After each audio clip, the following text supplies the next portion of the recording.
Hi,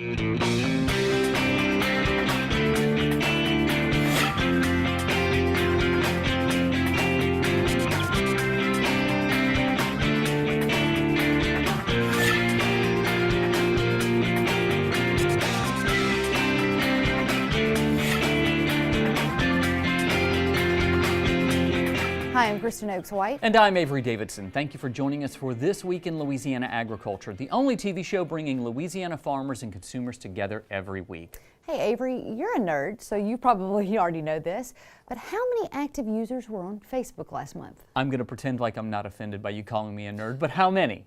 Well, according to Facebook, there were 2.23 billion, and that's billion with a B, users on the social media platform last month. And nearly 1.5 billion of those people are using the platform daily. That is very interesting and a huge number. It's only natural that farmers and ranchers are among the billions of users, including nerds. This week, Twila's Carl Wiggers shows us how a few farmers have taken to Facebook to create connections that reach far beyond their farms. Back in 2010, They Will Get On and I were members of the LSU Ag Leadership class, Class 12. We had to come up with a project to do something to advance agriculture in Louisiana or something in your community. I'd been involved with a lot of, back then they wasn't considered social media. They were online forums and discussion groups and networks of farmers all across the U.S. Gidon says that most of the discussions related to southern farming issues on these pages would quickly be covered up by the issues from other parts of the country. Gidon and Dill saw this as a problem, but like any good farmers, they found a creative solution. And then one day Noble said, I'm going to put this on Facebook. I was like, I use Facebook every day, but you really think all these farmers will? And he said, let's just give it a try. It didn't take long to become clear that Kyle isn't the only one that uses Facebook every day. Southern farming has made it where you have a problem, you post it on there, within a minute, you probably get 2 or 3 responses like, hey, yeah, that happened to me last week. This is all you got to do. And to me, that's been the biggest tool just to help people with the small things every day. It has allowed more pressing topics for our part of the world to be discussed and to be used by farmers. Hopefully they see it as a tool. What it has done is we have brought the coffee shop to every single farmer. Instead of just the 5 guys that farm down the road from you, you have 28,000 people that you can ask questions to, you can make fun of, you can just tell your story. And I think we didn't see that happening. I mean, I don't think we ever imagined people would get on there and 5 times a day post videos what they're doing on their farm. It takes a lot of effort to make that forum or that lunchroom or coffee shop feel comfortable to them by keeping out all of the riffraff.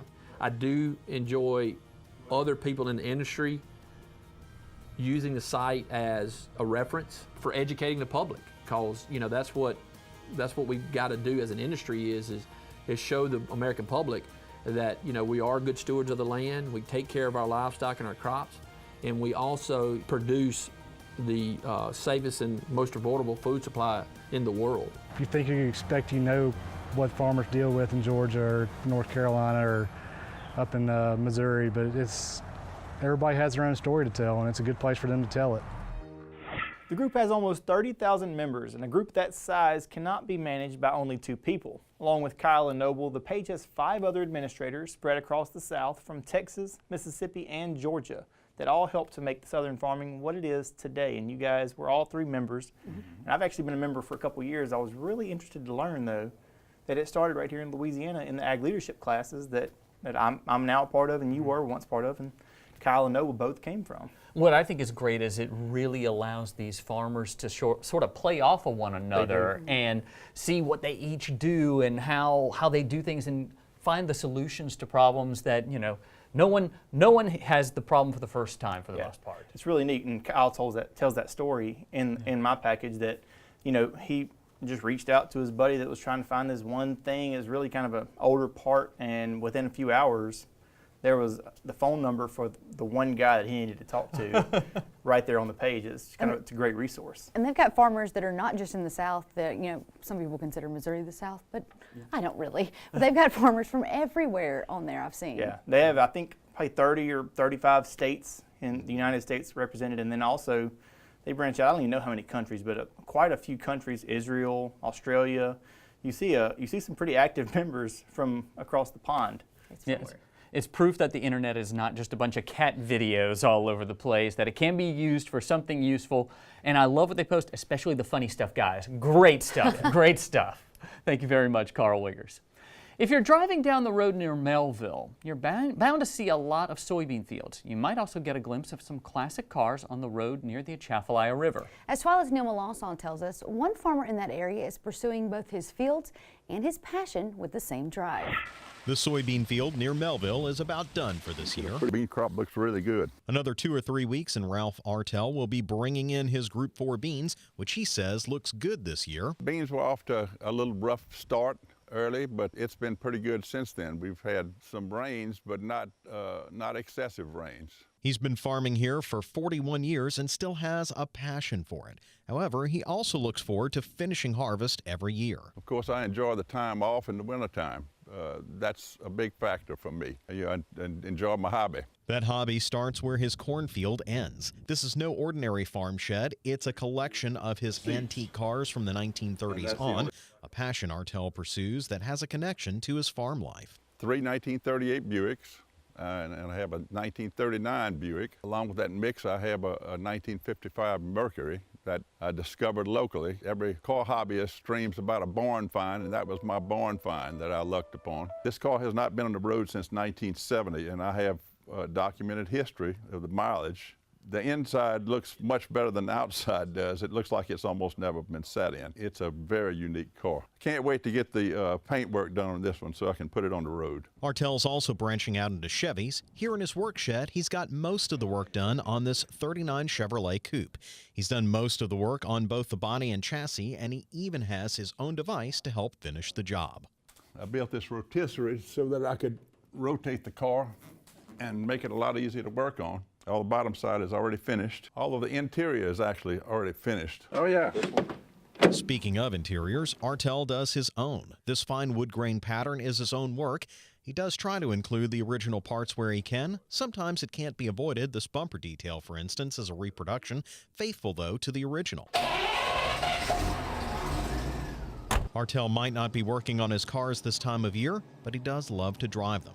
While he belongs to some driving associations, it's the simple pleasure of taking these antiques out on the road, past the fields where he calls home, and enjoying the fruits of his labor. I grew up in the 50s, and I like those cars also, but I'm really hooked on the late 30s cars mostly because of the styling, and the engineering features were changing so dramatically in those years.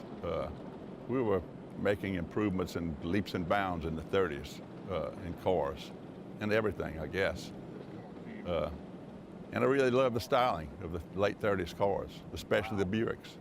Right now, Artel doesn't have a lot of time to work on his cars or drive them. His bean harvest is in full swing, but you can occasionally catch him riding those cars around river roads, those Buicks that he loves so much. I'd like to give a special thanks to his neighbor and friend, Carlos Polizzola, who told me about Ralph's collection, which in a way was my very own barn find. And guys, how often do you get a chance to ride around in one of those cars? It was a lot of firsts for me, you know, riding in those 30s Buicks. I flew the drone for the first time. In fact, Ralph's comment was, "You shouldn't be getting paid for all of this." And I couldn't agree more. It was a lot of fun, but it's very easy to see how he combines those passions. You know, all farmers, I think, are engineers in some form or fashion. They've got to be mechanics at the very least, and so when you partner that with that, it naturally dovetails, and you can see how he just, you know, loves to tinker around there. Yeah, Kristen, you wouldn't happen to know I was any about to say, farmer sounds like who... somebody else I know. Well, as you can see, I mean, he's super into it with that rotisserie that he rotates the car on and paints and all of that kind of stuff. And he said if he had twice the space, it would be all filled with cars. So it's not just Buicks, he just loves everything. We'll have to get him and Butch Oaks an introduction. Mm-hmm. Which was your favorite? My favorite, God, it was a toss-up between the one that I rode in naturally and that Mercury, because the Mercury was, I mean, in the inside was absolutely pristine. And I mean, it was from the 50s, so it wasn't quite that far back, but he hadn't touched it. The leather was original, the dash was original, and all of that kind of stuff. And you can see it on camera, but you can't see it really until you get close up on it. But he does all of that woodwork on the dash by himself, and it's gorgeous. It's lustrous, and it's just beautiful work. Good job. Thank you very much, Neil Melanson. While agriculture is required for us to live the lives that we do, it's not a required course in school. That's why the Louisiana Farm Bureau Agriculture in the Classroom program works to connect teachers with lessons and activities involving agriculture they can use in their classrooms. To that end, the Ag in the Classroom Committee will host a series of workshops across the state to give teachers the resources and materials to work agriculture into lessons in English, math, science, even social studies. The workshops begin Monday, September 10th in Many and wrap up Thursday, October 18th in Gonzales. Louisiana Farm Bureau Ag in the Classroom Coordinator Linda Danoff says teachers will get everything they need to work agriculture into their lessons at these workshops. We are having a resource roundup where we are going to educate you about how agriculture can help you teach your standards and where are all the places you can go to find the information to help you do that. The workshops are free, but you must register to attend. You'll find a link to do so on our website at twilatv.org. Urban gardens are nothing new, but there's a community garden in downtown Monroe that's doing more than just providing fresh vegetables and herbs. As Twila's Tammy Arender explains, it's opening up a whole new world of learning for children in that area. We're just working on the gardens, getting everything ready for them to start growing. Hunter Clancy doesn't come from an agricultural background. Huge tomato plant. It's getting big. It's about this tall.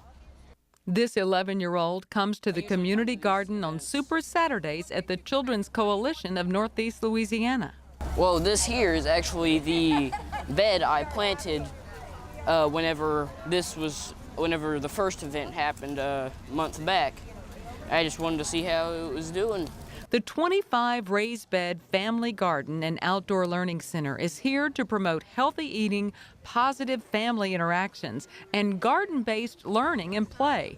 Lynn Clark is the director of the Children's Coalition. I want to be part of a larger system that's just going to get people out of doors. So one of the things we're doing is working very closely with LSU, Ag, and the food bank, and with the Master Gardeners to provide educational opportunities. This is one of the patty pans. No, down here.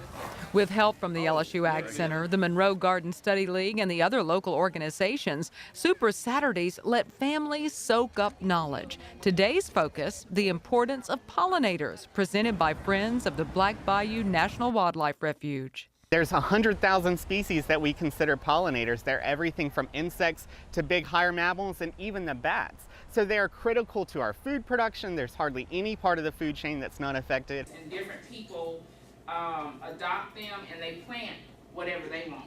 There's also classroom instruction, helping parents and caregivers with the Early Head Start program learn about the advantages of getting kids outdoors and letting them get their hands and feet dirty. This benefit is them knowing that that nature has a lot of benefits and that they could grow food and it could be a sustainable food source for themselves or for their whole entire neighborhood.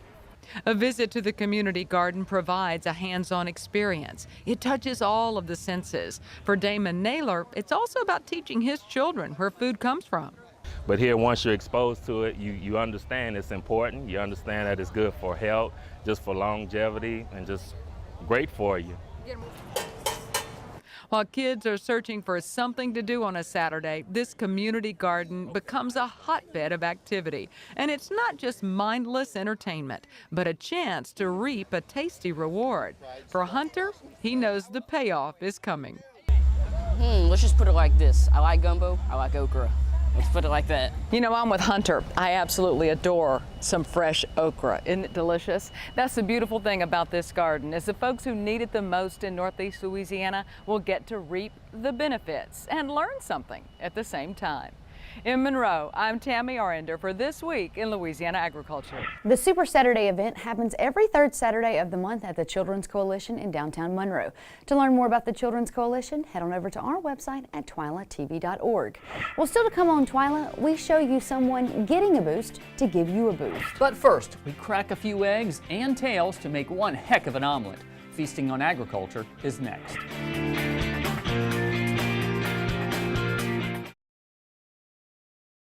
I now hope they're fighting today. I hope they are. Put a Dorito on here.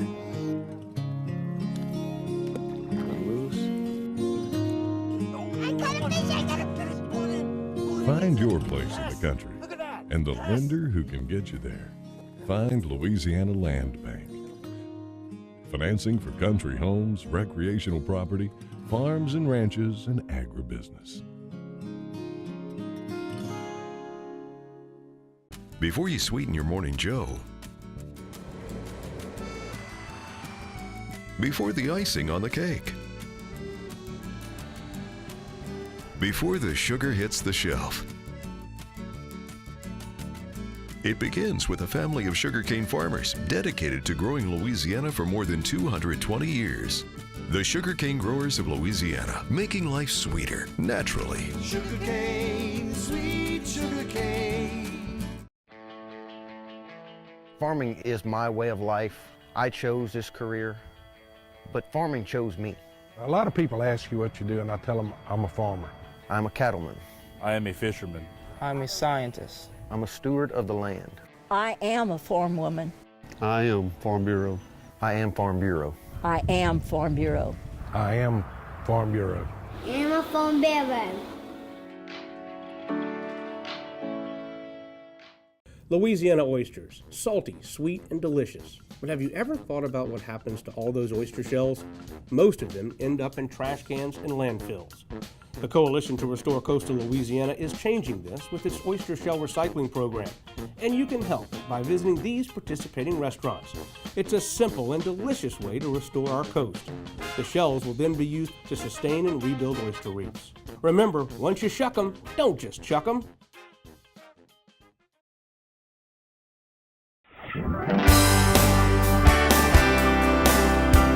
Feasting on Agriculture with A.J. Sabine is brought to you by the Louisiana Crawfish Promotion and Research Board, Louisiana Crawfish, ask before you eat, and by the Louisiana Beef Industry Council. Beef, it's what's for dinner. Hey there folks, I'm A.J. Sabine and welcome to another delicious edition of Feasting on Agriculture. This month, we are in Welsh, Louisiana at Cajun Tales, where the crawfish omelet has a story all its own.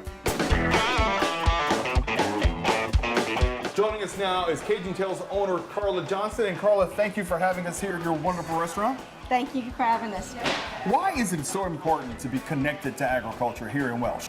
Well, Welsh is a farming community. Yes, it's ma'am. a bedroom community, but it's a farming community. And I mean, our farmers support us. We support our farmers. That's part of our life. It's lifestyle. Now, your uncle is my good friend, Mr. Jimmy Hoppy, who was Yes. very, very influential and a legend, if you will, in Louisiana rice. Why is agriculture so important to your business, Ms. Carla? Well, like I said, when the farmer's happy, we're happy. It's a direct correlation. Our farmers are the biggest part of our community, and we're happy to be here with the farmers, with the Welsh community, serving our community. It's what we went into business to do, to serve the community. That's great. And you know what? I've already had some of your wonderful, I had breakfast here this morning, and I had to get a sample of what we're going to actually cook today. So tell us, what are we going to prepare? Today our plate lunch special has brisket, which we're kind of famous for cooking brisket, rice dressing.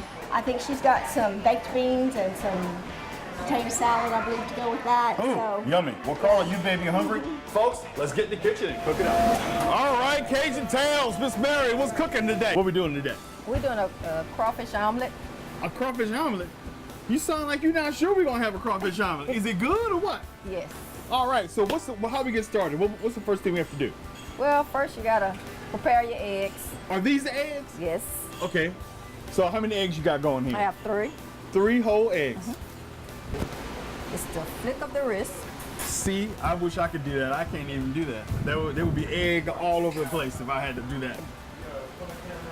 Now, how do you make it so velvety smooth? Now, folks don't know that I've already had one, and it's been absolutely fantastic. And I thought it was like out of a magic show. You made it so perfect. How do you do that? Well, It's a secret. It's a secret. Oh, Miss V, I thought we had no secrets. What you talking about? Experience. Experience. Now, how long have you been here at Cajun Tales? Going on 30 years. 30 years. So I got to practice and make an omelet for 30 years? Yes. Oh my goodness. I don't know if I can hang with that. So how long, what else goes into here once you got this coming up? And then you have your crawfish etouffee. Okay. Now you make this yourself? No, sir. Bessie makes this. Bessie drink. Okay. All right, cool. It looks creamy and delicious. I know those crawfish came right here from Welsh. Louisiana. That's right. Thank you, Miss V. So how much crawfish etouffee do you put in there? Well, we usually do between 2 to 3 ounces. Mm-hmm. Man, look at that. That looks delicious. And so how long do you let it cook for? Until you think it's cooked. Now, you got to have 30 years of experience to know when it's actually cooked. Yes, yes. Now, do you do some fancy flipping? Yes, I do. All right, we're going to watch you do some fancy flipping. What you like about working here at Cajun Tales? It's easy work. It's really not hard. After working for so many years, it comes naturally. Then you flip. That is some fancy flipping. Uh-oh. Uh-oh. I didn't mean to break it. That's okay. Sometimes a crawfish etouffee just trying to jump out. That's all. But have no fear. Yeah. Uh-oh. Go ahead on, Miss V.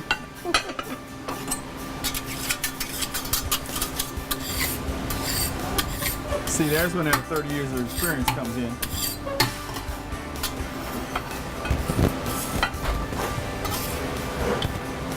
Now see, you were smart enough to know to put the brake side down so people can't see it. That's right.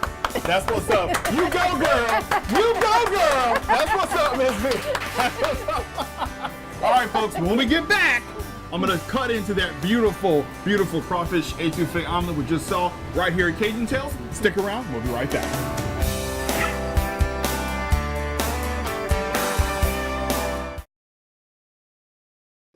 Landowners are minding the Louisiana forest for our grandchildren.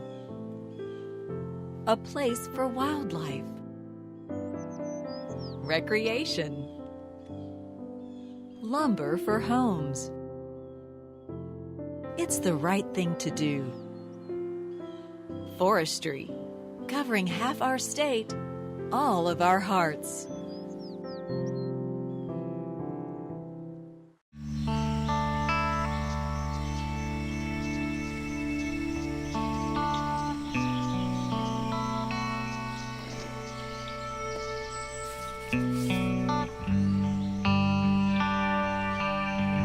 This is the moment I knew. His future had no boundaries. There are some moments only the forest can inspire. Find yours at discovertheforest.org.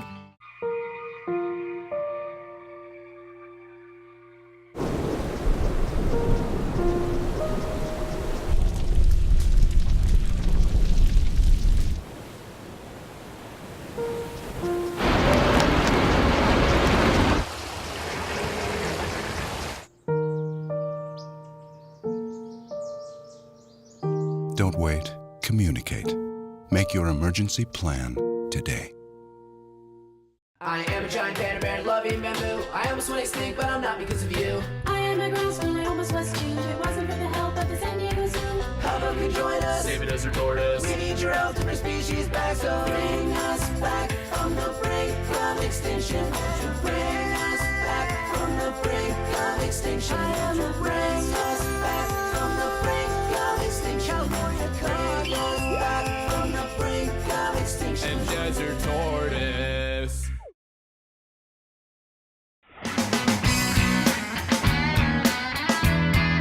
All right, folks, we're back. Thank you so much for sticking around. And as you can see, it's a beautiful, beautiful crawfish omelet and along with a giant cat head biscuit made right here at Cajun Tales. So, Miss Carla, tell folks everything that went into this lovely omelet. Well, besides the 3 eggs, of course, we have inside our crawfish etouffee, which Bessie Drake makes, and the crawfish is sourced locally, local farmer, right. brother-in-law, Tony Cormier. Awesome. And the cat head biscuit is made daily. Well, look, Carla, I got a question for you. Do you know what time it is?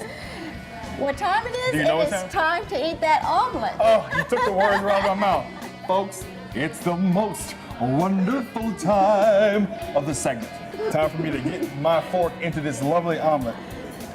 So while I'm eating this omelet, Carla, tell folks where they can find Cajun Tales. Oh, we're located right off of I-10 between Lake Charles and Lafayette, about halfway. A little closer to Lake Charles, but we're at exit 54.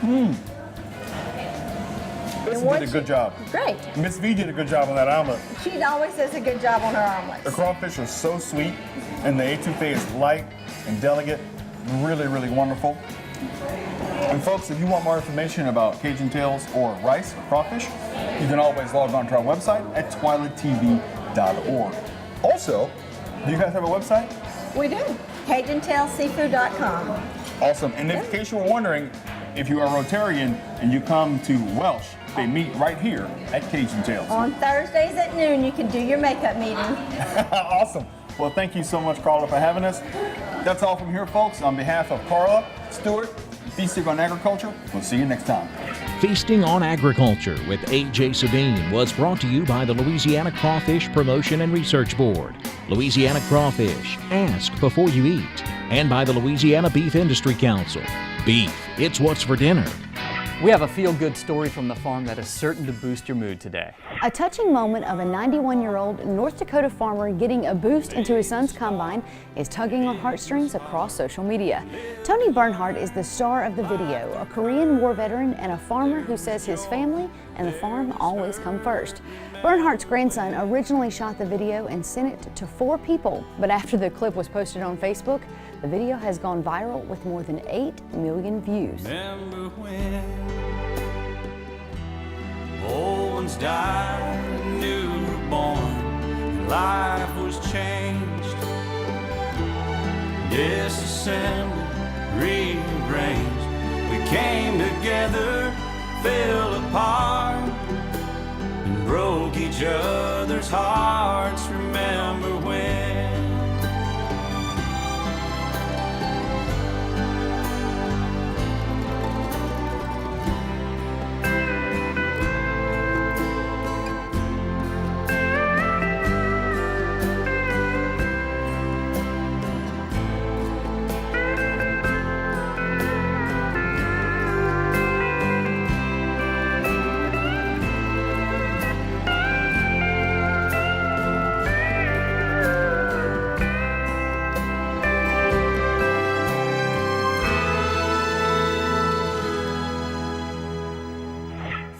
People and goes all the way to 8 million views. It goes to show, we were talking about this earlier, just if the right person shares something, it can It's blow true, up. and I mean, it was tugging on heartstrings. I thought Jennifer Compton posted it. That was the first time I saw it, and I thought it was in a rice field in South Louisiana, and then I looked, did a little research, and it was North Dakota. Wow. So it spread pretty far. A little different terrain. Yes. Well, that does it for this edition of Twila. Next week, we will be in reruns for the Labor Day holiday. However, when we come back, I'll have a brand new Blooming on the Bayou for you. Until then, you can watch all of our stories online at twilatv.org, the redesigned twilatv.org, so go and check it out. Be sure to like us on Facebook, follow us on Twitter and Instagram. For all of us here at Twila, thanks for joining us. We hope to see you again right here next week.